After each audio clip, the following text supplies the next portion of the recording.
Hi, and welcome back to Physiowomen.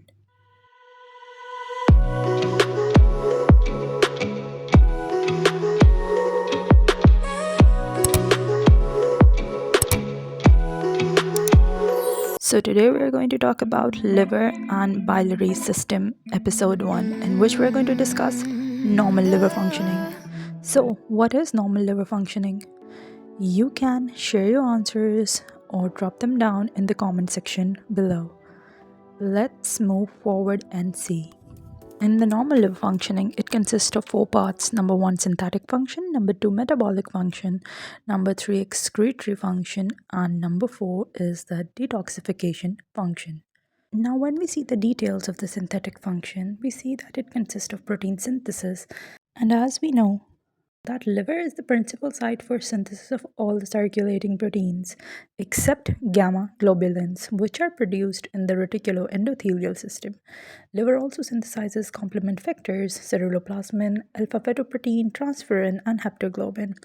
Albumin has a half-life of 16 to 24 days, and the main function of albumin is to maintain intravascular colloid osmotic pressure for transfer of water-insoluble substances such as hormone, bilirubin, and fatty acids.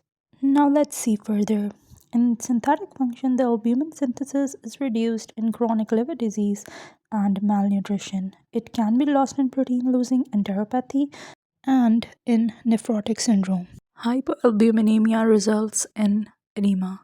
Coming towards the coagulation protein, liver synthesize all coagulation factors except for factor 8, like prothrombin, fibrinogen, factor 5, 7, 9, 10, and 12. Deficiency of these coagulation factors result in bleeding tendency. Now let us see the second function, that is metabolic function. It is further divided into carbohydrate metabolism, protein metabolism, and fat metabolism. In carbohydrate metabolism, liver is the main source of plasma glucose as it is the main body storage site for glycogen. In the state of fasting, glucose is derived from the breakdown of glycogen. Damage to the liver can lead to hypoglycemia.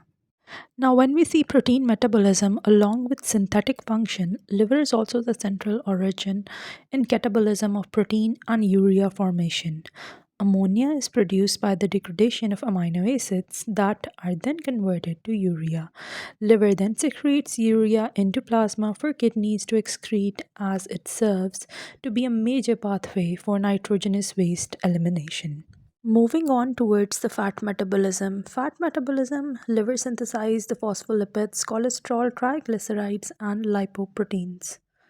The third function that a normal liver works on is the excretory function. In this, bilirubin is produced mainly from the breakdown of mature red cells in Kupffer cells of the liver and in reticuloendothelial system.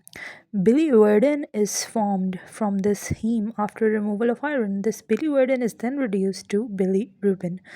The bilirubin produced is unconjugated, water soluble, and transported to liver attached to albumin. Bilirubin then dissociates itself from albumin and is taken up by the hepatic cells where it is conjugated with glucuronic acid and is excreted in bile. Now, in liver disease, the obstruction to excretion of bilirubin leads to jaundice. So, as we discussed, that the conjugated bilirubin enters into the intestine within bile and is not absorbed because of the large molecular size in the terminal ileum. So, the bacterial enzymes hydrolyze the molecule, releasing the free bilirubin, which is then reduced to urobilinogen. Some of this is excreted in the stool as pseudocobalin, and the remainder is absorbed by the terminal ileum. Then again passes through the liver via enterohepatic circulation and is re-excreted in the bile.